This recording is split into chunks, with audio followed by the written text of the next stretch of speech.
500. Shit. And then the third one was 750. Wow, So that's a lot. big.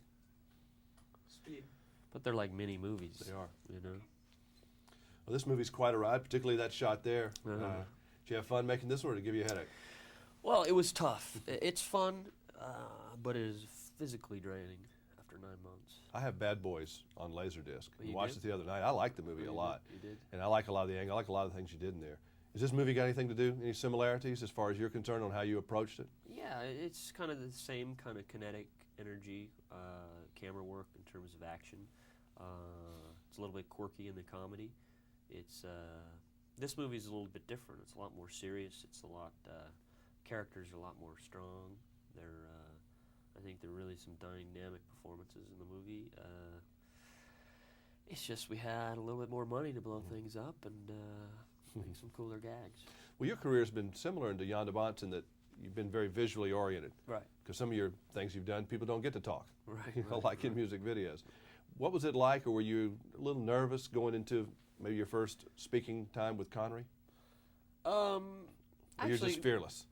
no. I mean, it's like I think directors, they get these blinders on. You know, it's just you've got a job and that's what you're paid to do. And no, I felt really at ease with Sean. He came there to work and rolled up his sleeves, and he really he added a lot to the movie.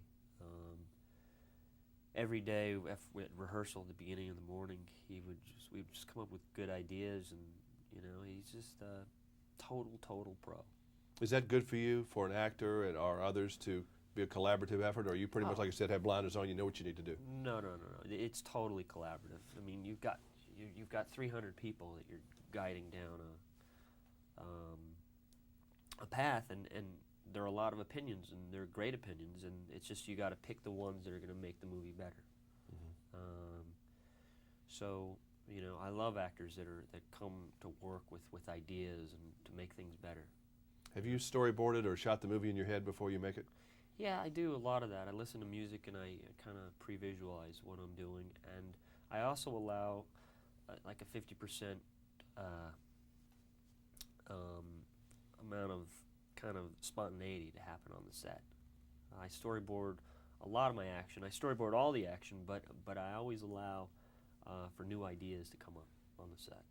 How about music videos? Do you still watch them? I know you shoot some still. You I ever sit haven't there and watched- watch an hour or two every I once in a while? haven't watched them in a while. I got to get back into watching them.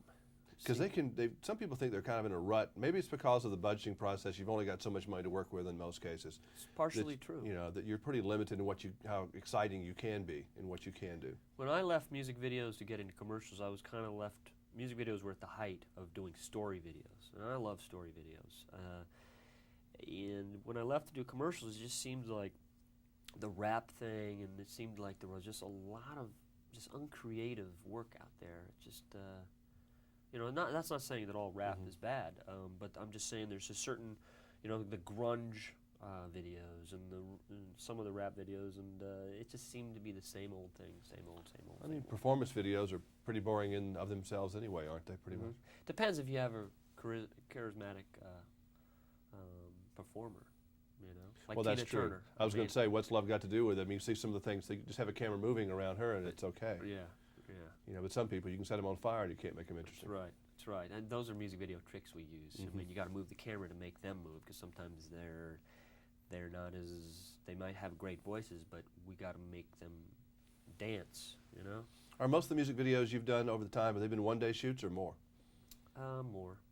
One-day shoots are hard. I mean, I've done plenty of them, but some have gone to 5, 6 days. That's a long time for a music video. Yeah, it is. Now, as a producer, if that was your money you were spending, could you justify that expense for what they're worth? Only if it's going to get a lot of air rotation on MTV or VH1 or. I mean, if you're a big superstar, I could Right. see spending maybe $500,000, maybe. Right. You know, because that's what you've got. You've got to do that on stage. You can't go out there with a microphone and a guitar. Right. Well, I mean, like the Stones, they spent a lot of money. I mean, Michael Jackson spends maybe too much money. Yeah. But the amount of records they sell, I don't think it really makes much of a difference. Have you found that some of these stars you've worked with, let's say you did Lionel and Meatloaf and a couple others, have you found that some of these people are maybe frustrated actors? They'd love to be actors? Oh, well, Meat is a frustrated actor. He's like, Mike, you got to hire me for the movie, man. He was in Steve Martin's no, movie. he's good. He's pretty good, actually. Yeah. Meatloaf is just a really interesting guy, and he's a guy you don't need to make the camera dance around him because he's really passionate. You know, there are few people that I've worked with that are like that. You have an interesting look in your. I can't speak for all your videos and commercials out looking at them, but I know your movie. You have different lighting and different things. Are you doing something unusual as your director of photography? No, I'm just using certain tricks as a commercial director that I've learned, or music video director. Just I've always tried to push the envelope, and and make a world seem a little bit different. A lot of it handheld. Some of it handheld, some of it skateboard cam, rolling on the floor. A lot of different weird lenses. Actually, I've learned all this stuff from music videos and commercials. You're not just sitting there putting the camera No, out there no, and pointing no, it, are you? no. 'Cause I know when the planes go overhead and do some of this stuff like that, I mean, it's a different look. I really like giving angles to an audience that they really couldn't get. They're like privileged angles, you know. I had a director a long time ago, Martin Ritt. Uh-huh. He told me, though, if a director ever calls attention to himself, he's defeated the purpose. I don't believe that. I don't buy that, because it's like certain directors can do movies like that. This is a movie where the camera helps you feel more kinetic. It makes you feel more a part of the action. It gives you cooler, visceral angles, and I'm from a younger generation, and You're not afraid to cut on a zoom. no, not at all. I mean, there's nothing wrong with that. So that's his opinion. Yeah. But for him to say that all directors I think he probably is talking about in some dialogue sequences, you probably don't want to get too artsy when you're trying to concentrate well, on that's the word true. right That's there. true. I mean, it's very distracting. But in The Rock, I mean, when this dialogue's going, it's like I'm really focusing on the actors. It depends on the scene. I don't like moving the camera just to move the camera. Have you found when you're looking through that lens and at a face like a Connery, particularly, and I'll use him as an example, and Ned Harris too, man, they fill up that screen. There's just something about them that's different than you and me and anybody else we're going to meet today. It's wild. It is really wild. I mean, I don't know if you see it through the camera. You see it when you're watching dailies, the projection of the film you shot the day before, and you just know there's something special they've got.